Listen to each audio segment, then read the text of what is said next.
오늘 열왕기상 21장 말씀을 통해서 말씀을 깨닫는 지혜와 응답받는 기도의 은총이 우리에게 넘치게 될 줄로 믿습니다. 지금 아합은 하나님을 대적하는 왕입니다. 이스라엘은 하나님의 백성이죠. 그런데 하나님의 백성 가운데 하나님을 대적하는 왕이 세워진다. 참 이것이 아이러니한 일입니다. 그런데 이것이 현실입니다. 이것이 세상입니다.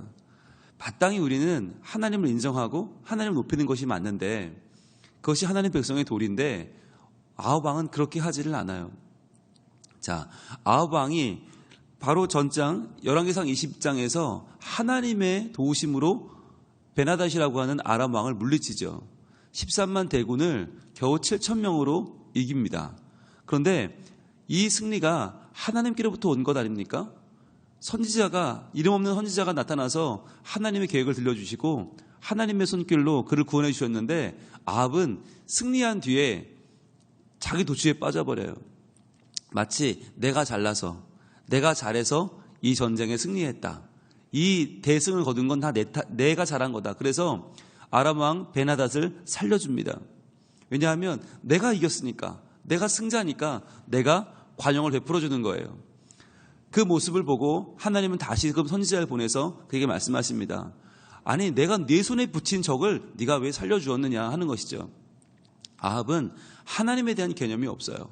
그런데 그렇기 때문에 아합이 하나님의 말씀을 얼마나 업신여기고 가벼이 여겼는가, 또한 그가 하나님 백성 이스라엘을 통치하는 데 있어서 얼마나 하나님의 뜻을 외면하고 살았는가라고 하는 것을 보여주는 것이 바로 오늘 21장입니다.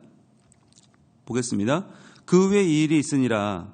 이스라엘 사람 나봇에게 이스라엘의 포도원이 있어 사마리아의 왕 아합의 왕궁에서 가깝더니 아합이 나봇에게 말하여 이르되 내 포도원이 내 왕궁 곁에 가까이 있으니 내게 주어 채소밭을 삼게 하라. 내가 그 대신에 그보다 더 아름다운 포도원을 내게 줄 것이요 만일 내가 좋게 여기면 그 값을 돈으로 내게 주리라. 자, 이렇게 말을 합니다. 북이스라엘의 왕궁은 사마리아에 있으니까, 수도는 사마리아니까 이스라엘에 또 왕궁이 있었다라고 하면 별장이겠죠. 그러니까 왕의 별장 앞에 포도원이 있는 거예요. 그 포도원의 주인 이름이 나봇이에요. 그런데 아합은 그 포도원을 보면서 무슨 생각을 했냐면, 야, 이거 왕궁 앞에 포도원이 있으니까 포도원은 포도를 따기는 좋지만 보기에는 별로 좋지 않으니까 채소밭을 만들면 좋겠다라고 생각을 한 거죠. 왕궁 앞에 채소밭, 내 왕궁 앞에 전경을 참 잘 만들면 좋겠다. 그래서 나봇에게 이야기를 한 겁니다. 뭐라고 하냐면, 나한테 그 포도밭을 주면, 내 채소밭을 만들 수 있게 하면 내가 더 아름다운 포도원을 주겠다. 그리고 만일 네가 뭐 돈으로 달라고 하면 돈으로 주겠다. 자, 이렇게 말을 해요. 근데 이 말이 우리가 볼 때는 별 하자가 없어 보여요. 그냥 나한테 팔아, 내가 더 좋은 걸 줄게 라고 하는 말이 문제가 없어 보이잖아요. 그런데 우리의 사고로는 그렇지만 성경의 사고로는 그렇지 않습니다. 나봇은 이렇게 대답을 합니다. 3절입니다. 나봇이 아합에게 말하되 내 조상의 유산을 왕에게 주기를 여호와께서 금하실지로다 하니. 자, 내 조상의 유산을 왕에게 주기를 여호와께서 금하신다. 이게 무슨 말이죠? 왜 이런 말을 할까요? 돈 받고 팔면 되잖아요. 더 많이 받으면 되잖아요. 더 좋은 포도원을 받으면 되는 거 아닙니까? 그런데 왜 하나님이 금하신다고 하는가? 이것이 성경적인 토지관이고요. 성경적인 재산관이에요. 우리 한번 볼까요? 레위기 25장으로 갑니다. 레위기 25장 23절부터. 레위기 25장에는 이스라엘 사람들이 가나안 땅을 얻은 뒤에 그 토지를 어떻게 관리해야 될까? 그 토지를 어떻게 각 사람들이 그 재산권을 유지해야 될까를 말씀해 주십니다. 레위기 25장 23절입니다. 레위기 25장 23절 186쪽에 있습니다. 같이 읽을까요? 시작. 토지를 영구히 팔지 말 것은 토지는 다 내 것임이라. 너희는 거류민이요 동거하는 자로서 나와 함께 있느니라. 자, 이것이 큰 원칙입니다. 토지를 영구히 팔지 마라.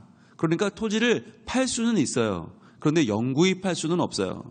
이 말은 땅은 땅을 경작하는 권리 정도는 팔 수 있지만 그 땅 자체를 팔 수는 없단 말이에요. 왜냐하면 그 땅을 이스라엘이 돈 주고 샀어요? 하나님이 주셨어요? 하나님이 주셨단 말이에요.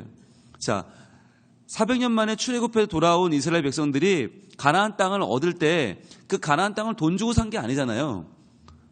집문서, 땅 문서 가지고 산 게 아니라 하나님이 그 가나안 땅을 돌려주셔서 이스라엘 백성들이 얻었단 말이죠. 그러니까 처음에 그 소유권을 정할 때 어떻게 했어요? 제비를 뽑았죠. 제비를 뽑는다는 자체가, 지파별로 제비를 뽑는다는 것 자체가 하나님께 우리의 땅의 소유권을 드리는 거예요. 하나님이 정해주시는 대로 우리가 그 땅을 차지하겠다라고 마음 먹고 받은 거죠. 그러니까 가나안 땅은 원래 하나님의 것이에요. 그러니까 토지를 영구히 팔 수가 없어요. 토지는 다 내 것입니다. 토지는 다 하나님 거예요. 땅은 하나님의 것이라고 선언하고 너희는 거류민이요 동거하는 자로서 나와 함께 있느니라. 자, 거류민이란 말에 1번이라고 되어 있죠. 거류민. 그 1번을 따라 내려오면 또는 소작인이에요. 소작인. 그러니까 모든 땅의 주인은 하나님이고 사람은 소작인이다. 우리는 단순히 경작만 할 뿐이지 그 땅의 주인이 아니란 말이에요. 그러니까 팔 수가 없다. 이게 하나님의 원리예요. 자, 이 뜻은 하나님의 주인이란 뜻도 되지만 또 하나의 뜻은 뭐냐면 절대 빈곤층을 만들지 않으려는 하나님의 계획이에요. 땅을 잃어버리면 사실 이 당시에 뭐가 있어요? 건물이 있어요. 뭐 부동산 외에는 아무것도 없잖아요. 동산이 없잖아요. 재산이 없으니까 땅을 잃어버리면 극빈층이 될 수밖에 없어요. 그걸 막으시는 거죠. 그래서 자, 팔았을 경우 어떻게 해야 되나? 24절 너의 기업에 온 땅에서 그 토지 무르기를 허락할지니. 자, 돈이 없어서 일시적으로 팔 수는 있지만 다시 물러올 수 있도록 허락하란 말이죠. 근데 누가 물으나? 25절 만일 내 형제가 가난하여 그의 기업 중에서 얼마를 팔았으면 그에게 가까운 기업 물을 자가 와서 그 형제가 판 것을 물을 것이요. 자, 그 사람이 돈이 없어 팔았으면 형제나 친지 중에서 가서 돈 있는 사람이 그것을 다시 물러와라. 기업 물을 자가 있으면 하라는 거예요. 26절 만일 그것을 물을 사람이 없고 자기가 부유하게 되어 물을 힘이 있으면 그 판회를 계수하여 그 남은 값을 산자에게 주고 자기 소유로 돌릴 것이니라. 자, 자기가 돈이 생기면 자기 돈으로 물을 수 있어요. 그리고 마지막 28절 그러나 자기가 물을 힘이 없으면 그 판 것이 희년에 이르기까지 산자의 손에 있다가 희년에 이르러 돌아올지니 그것이 곧 그의 기업으로 돌아갈 것이니라. 주변에 기업 물을 사람도 없고 자기도 돈이 없으면 어떻게 해요? 희년이 물을 것이다 라는 거예요. 즉 50년 만에 희년이 돌아오면 자기에게 돌아온다. 그럼 희년이 물은다는 얘기는 결국 누가 물는 거예요? 하나님이 물러주신다는 거죠. 그러니까 돈이 없어서 기업을 땅을 일시적으로 팔 수 있지만 이것은 주변 사람들이 물러주든지 내가 물든지 결국은 그도 안 되면 하나님이 물러준다. 결국 땅은 팔 수 없다라는 것이죠. 땅을 팔 수 없다고 하는 것이 전적으로 하나님에 대한 이 땅의 소유권을 인정하는 것이에요. 이것이 신앙이에요. 신앙적인 행위예요. 돌아옵니다. 그러니까 나봇은 신앙이 있는 사람이에요? 없는 사람이에요? 신앙이 있는 사람이에요. 그러니까 레위기 25장을 잘 알고 있는 하나님의 사람이기 때문에 그거 안 됩니다. 팔 수 없습니다. 라고 하는 거죠. 자, 그런데 아합의 마음은 어떤지 보세요. 4절입니다. 이스라엘 사람 나봇이 아합에게 대답하여 이르기를 내 조상의 유산을 왕께 줄 수 없다 하므로 아합이 근심하고 답답하여 왕궁으로 돌아와 침상에 누워 얼굴을 돌리고 식사를 아니하니 그랬어요. 그러니까 아합은 신앙이 있어요? 없어요? 없어요. 하나님께서 그 땅을 팔지 말라고 한 건 알기는 알아요. 그런데 그게 자기 마음에 들지 않는 거예요. 여러분 이게 중요해요. 하나님의 법을 아느냐 모르느냐의 문제가 아니에요. 아합은 알고 있어요. 그러니까 못 뺏는 거죠. 알고 있으니까 포기하고 왔는데 그 마음은 풀리지 않아요. 왜요? 하나님 말씀에 대한 반감이 있는 거예요. 하나님 말씀을 땅을 팔지 말라고 했지만 나는 사고 싶은데 나는 그 땅을 얻고 싶은데 이게 부딪히는 거예요. 하나님의 말씀과 내 마음이 계속 부딪혀요. 그런데 부딪힐 때 어떻게 하느냐가 중요한 거예요. 여러분 이 상황에서 4절까지는 문제가 없어요. 왜? 아합이 갈등하고 나는 사면 좋겠는데 까지는 문제가 없어요. 그때 어떻게 해야 됩니까? 그때 하나님 앞에 내 마음을 쏟아놓고 하나님 앞에 내 마음을 아뢰고 기도함으로 하나님께 저는 아쉽지만 주의 말씀은 따르겠습니다 하면 그만이에요. 아니면 누굴 만나야 됩니까? 엘리야를 만나든지 아니면 전장에 나왔던 그 선지자를 만나든지 하나님의 사람을 만나서 내 마음은 이런데 참 아쉽네요 하고 풀면 돼요. 그럼 그만이에요. 그런데 문제는 뭐냐면 풀지 않고 믿음이 없는 아합이 더 믿음이 없는 이세벨을 만납니다. 이게 문제예요. 그러니까 믿음이 없는 사람이 하나님 말씀과 자기의 마음이 부딪힐 때 더 믿음이 없는 자, 아예 믿음이 없는 자와 만나면 악한 일이 벌어지는 거죠. 5절입니다. 그의 아내 이세벨이 그에게 나와 이르되 왕의 마음에 무엇을 근심하여 식사를 아니하나이까. 왕이 그에게 이르되 내가 이스라엘 사람 나봇에게 말하여 이르기를 내 포도원을 내게 주되 돈으로 바꾸거나 만일 내가 좋아하면 내가 그 대신에 포도원을 내게 주리라 한즉 그가 대답하기를 내가 내 포도원을 내게 주지 아니하겠노라 하기 때문이로다. 자, 이 얘기를 하는데 잘 보세요. 그 앞에 자기가 한 얘기는 굉장히 자세하게 전해요. 굉장히 자세하게 전해요. 그런데 나봇이 한 말은 뭐라고 전해요? 이렇게 전해요. 그가 대답하기를 내가 내 포도원을 내게 주지 아니하겠노라. 자, 여기 뭐가 빠졌어요? 뭐가 빠졌어요? 하나님이 빠졌죠. 하나님의 말씀이 그렇지 않기 때문에, 하나님이 싫어하시기 때문에라고 분명히 나봇은 얘기했는데 내 조상의 유산을 왕에게 주기를 여호와께서 금하실지로다. 3절에서 분명히 얘기했죠. 나봇은 그냥 안 주겠다는 게 아니에요. 내 조상의 유산을 왕에게 주기를 하나님이 싫어하신다라고 말했는데 아합은 뭐라고 말해요? 나봇이 내가 내 포도원을 너한테 안 준다고 그랬어 라고 말하는 거죠. 그러니까 아합이 생각할 때 나봇의 이야기는 하나님의 말씀을 지키는 것이 아니라 하나님의 전통대로가 아니라 나봇이 지가 주기 싫으니까 저래라고 이해한 거죠. 그렇게 또 이세벨에게 얘기를 합니다. 그러니까 이세벨이 듣기는 어때요? 아니 일개 백성이 왕이 달라는데 그걸 지가 주지 않겠다고 버텨? 나쁜 놈. 이세벨은 생각을 한 거죠. 그래서 7절에 말합니다. 그의 아내 이세벨이 그에게 이르되 왕이 지금 이스라엘 나라를 다스리나이까 일어나 식사를 하시고 마음을 즐겁게 하소서. 내가 이스라엘 사람 나봇의 포도원을 왕께 드리리이다 하고. 자, 그 하나님이 막으신 것을 왕도 할 수 없는데 이세벨은 왕도 아닌데 어떻게 하겠다는 걸까요? 여러분 이게 뭐냐면 요즘 말로 하면 국정농단입니다. 이게 아합 왕도 할 수 없어요. 왕도 못하는 거예요. 왜? 하나님이 막으신 거니까. 하나님 막으신 건 왕도 못해요. 그런데 왕도 아닌 사람이, 사실 이세벨은 왕비긴 하지만 아무 능력이 없어요. 시돈 사람 엣바알의 딸에 불과해요. 아무것도 아니에요. 그런데 그러한 여인이 내가 해줄 테니까 걱정하지 마라. 내가 그거 다 내가 왕의 마음을 내가 읽어서 내 뜻대로 사람들 다 움직여서 해주겠다. 이거 말도 안 되는 거죠. 그런데 어떻게 이런 일이 가능해요? 이세벨은 엣바알의 딸이잖아요. 엣바알은 바알도 귀신이고 이세벨은 벨도 귀신이라고 그랬죠. 시돈은 바알을 섬기는 나라예요. 바알을 섬기는 바알 종교의 특징이 뭐냐? 모든 땅은 누구 거냐? 모든 땅은 내 거예요. 바알은 철저하게 신이라기보다는 물질이거든요. 그러니까 물질을 소유하고 물질이 중요한 종교이기 때문에 바알 종교에서는 하나님, 여호와 뜻, 신의 뜻 이런 거 하나도 없어요. 다 내 거예요. 그러니까 다 내 욕심을 채우면 되는 게 바알 종교이기 때문에 바알 종교는 내 땅이니까 마음대로 팔 수 있고 살 수 있고 마음대로 줄 수 있고 양도할 수 있어요.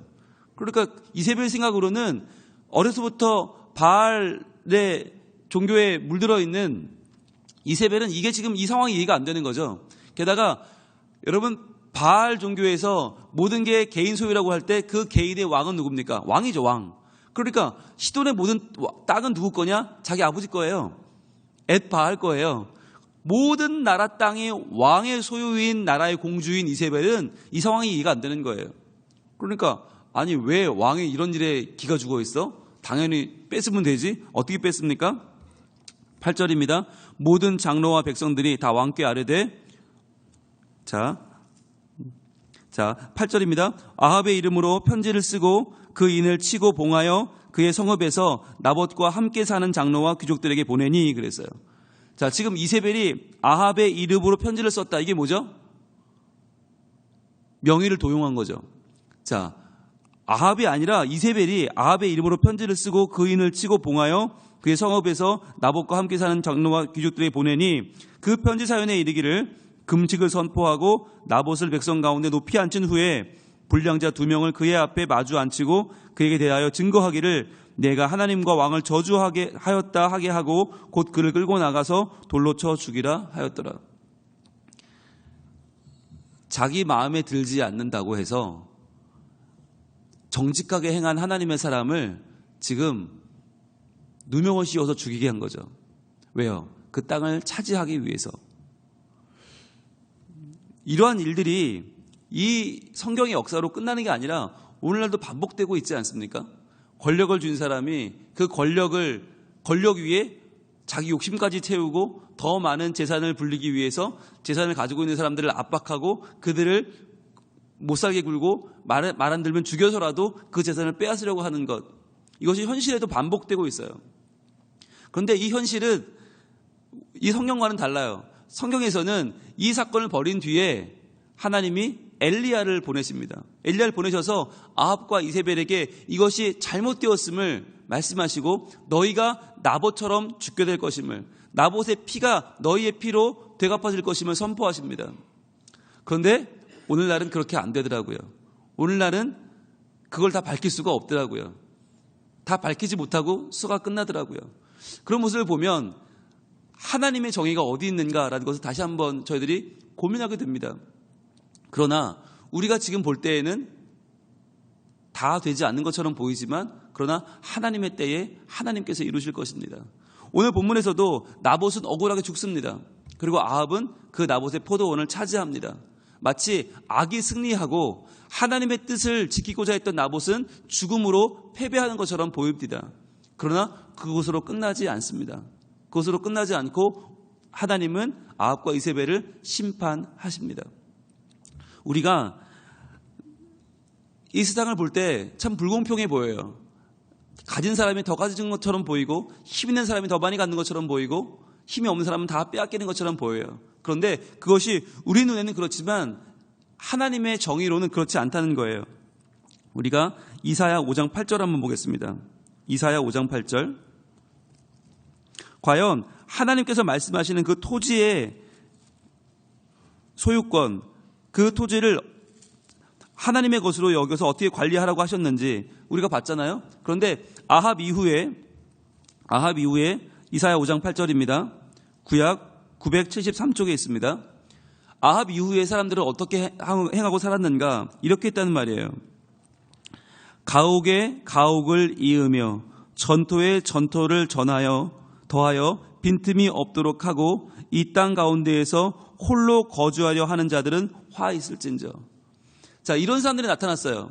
가옥에 가옥을 잇고 전토에 전토를 더해서 빈틈이 없도록 하고 이 땅 가운데에서 홀로 거주하려 하는 자들, 즉 남의 땅을 빼앗아서 하나님이 주신 기업으로 주신 땅을 빼앗아서 가옥에 가옥을 잇고 전토에 전토를 더하는 자기의 욕심으로 다른 사람의 것을 빼앗는 사람들이 나타났어요. 자, 그런데 그런 사람들은 어떻게 한다고요? 화 있을진저. 하나님의 말씀을 버리고 마치 아합처럼 나봇을 죽이고 포도원을 빼앗은 자들에게 하나님 말씀하십니다. 9절입니다. 만군의 여호와께서 내 귀에 말씀하시되 정령이 허다한 가옥이 황폐하리니 크고 아름다울지라도 거주할 자가 없을 것이다. 자, 네가 아무리 많이 뺏어도 그 많이 빼앗은 것이 아름다울지라도 거주할 자가 없이 황폐할 것이다 라고 하나님께서 말씀하시는 거예요. 게다가 10절입니다. 열흘가리 포도원에 겨우 포도주 한 바트가 나겠고 한 호멜의 종자를 뿌려도 간신히 한 에바가 나리라 하시도다. 그러니까 너희가 많은 포도원을 빼앗아서 그 포도원이 대단해 보이고 어마어마해 보일지 모르겠지만 거기서 제대로 그 열매가 나지 않을 것이다 라고 하는 것이에요. 하나님께서는 오늘날 우리에게도 동일하게 말씀하십니다. 하나님의 뜻은 모든 사람이 하나님을 섬기면서 정직하게 살면서 행복하게 사는 것입니다. 그런데 그것을 내 욕심 때문에 사람을 해치고 죽이고 빼앗고 모으고 내 욕심으로 똘똘똘똘 뭉치면 그때부터는 하나님이 그에게 복을 주지 않는다는 거예요. 그러니까 내가 볼 때는 많이 가진 것 같고 내가 볼 때는 다 빼앗은 것 같고 내 꿈을 이룬 것 같지만 그 꿈이 모두 헛되다는 것이에요. 그 꿈 가운데 하나님이 계시지 않기 때문입니다. 오늘날 더 많이 갖는 것이 선이고 더 빨리 올라가는 것이 가장 잘하는 것처럼 보이는 이때에 하나님은 지금 우리가 생각하는 선과는 다른 선을 이야기하시는 거예요. 하나님의 소유권, 하나님의 주 되심, 하나님의 왕 되심을 먼저 인정하라는 것입니다. 그리고 하나님의 백성들이 서로를 배려하면서 서로 도우면서 서로가 서로의 삶을 지켜주며 살아가는 삶이 얼마나 중요한가를 말씀하는 것입니다. 이사야 시대에는 그것이 무너졌기 때문에 하나님은 이사야 선지자를 통하여서 지금 이사야서 5장을 선포하고 계십니다. 그리고 아합의 때에는 아합과 이세벨이 함께 힘을 모아서 하나님을 거역하여 자기의 욕심을 위해서 사람을 죽이고 사회를 어지럽게 만드는 그때에 하나님은 변치 않고 엘리야를 보내셔서 하나님의 말씀을 선포하십니다. 지금도 우리가 하나님의 말씀을 어기고 우리 욕심대로 산다면 하나님은 하나님의 사람을 보내어 말씀을 선포하실 것입니다. 그리고 그 말씀은 반드시 이루어질 것입니다. 왜냐하면 우리의 욕심을 넘어 우리의 악한 마음, 우리의 욕심을 넘어서 하나님의 선하심과 인자하심이 우리의 모든 것을 뛰어넘어 역사하실 것이기 때문입니다. 하나님은 살아계십니다. 오늘날 살아가면서 우리도 욕심이 들죠. 우리도 남의 걸 보면 탐내는 마음이 생기죠. 우리도 마음속에 더 많이 가지면 좋겠죠.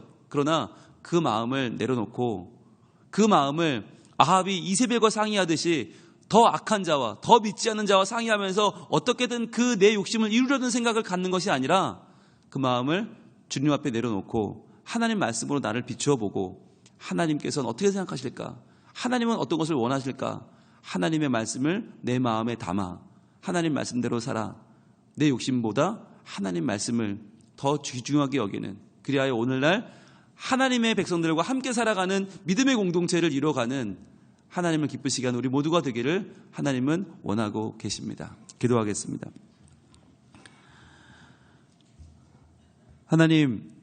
하나님께서는 모든 토지는 내 것이요 너희는 거류민이라고 말씀하셨습니다. 저희는 청지기요 주인이 아닙니다.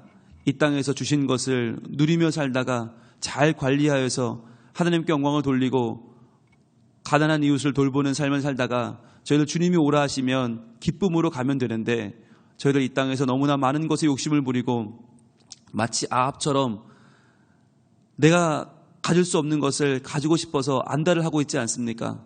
또한 이세벨처럼 그게 뭐가 문제냐고, 하나님 말씀이 뭐가 문제냐고, 내가 다 해주겠다고 사람을 해치고 율법을 어기고 나의 욕심을 위하여 달려가고 있지는 않습니까? 하나님, 우리의 삶을 돌아보게 하여 주시옵소서. 하나님 말씀으로 우리의 욕심을 누르고 우리 삶의 모든 욕망을 하나님의 은혜로 감싸고 저희들 하나님을 믿는 사람답게 살게 하여 주시옵소서. 주님, 말씀을 읽지만 내 욕심과 부딪혀서 갈등하며 살아가는 우리는 없습니까? 주여, 그러한 때에 더 악한 자들과 상의하는 것이 아니라 하나님의 말씀 앞에 나를 비추어 회개하고 통회하고 자복하고 돌아와 말씀대로 살아가는 우리가 되게 하여 주시옵소서. 그리하여 우리를 향한 하나님의 뜻이 우리 삶 가운데 이루어지게 하시고 하나님의 그 존귀한 말씀이 우리 삶을 바른 길로 이끌어가는 하나님의 백성들 되게 하여 주시옵소서. 오늘도 이 새벽에 나와 기도하며 간구하는 우리의 모든 기도 제목을 주여 들어주시고, 주여, 우리가 더 빨리 더 높이 올라가는 것보다 더 중요한 것, 하나님 말씀에 순종하며 말씀대로 살아가는 하나님의 사람이 되어 이 땅을 아름답게 변화시키는 하나님의 백성으로 살게 하여 주시옵소서. 예수님 이름으로 기도합니다.